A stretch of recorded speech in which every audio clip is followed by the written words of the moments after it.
ئەمڕۆ یەکی ئایارە پشی خۆمانە ڕۆژی کرێکارانە هەر ئیشمان هەبووە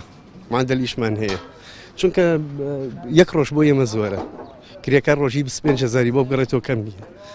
لەبەرەوە ئێمە معدل ئیشەکەین.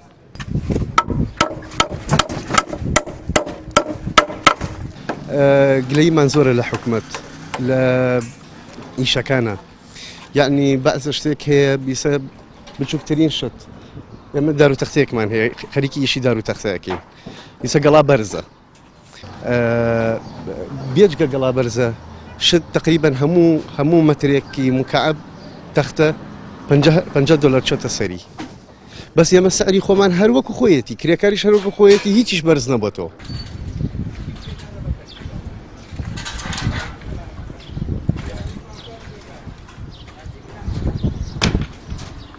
ئێمە هەمومان حەزەکەین هەتا ئیسە من تقریبەنەوە 16 ساڵە خەریکی کرێکاری هەتا کەی کرێکارە بوو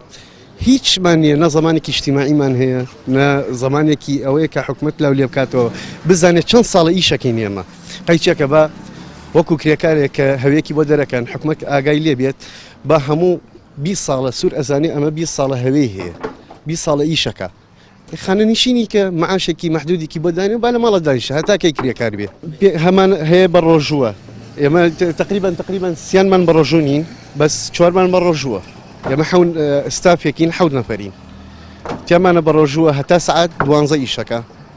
هەشمانە بە ڕۆژوو نیە هەتا سعات 4 ئێوارە ئیشەکە بەرەوە وەڵا چۆن ناڕەحەت ناوێت بەس من وەکو پێم وتی یعنی مەعیشەتی ئەمە لەسەر کرێکاریە کە ڕۆژێک نەیکەین بۆ ئێمە زۆرە تۆزانی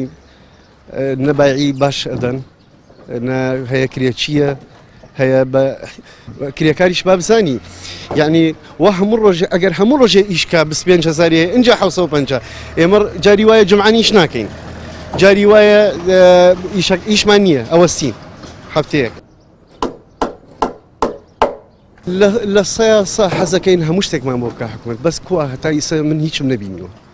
ئەوە 16 ساڵ لە هەڵەبجە ئیشەکەم هیچم نەبینیوە.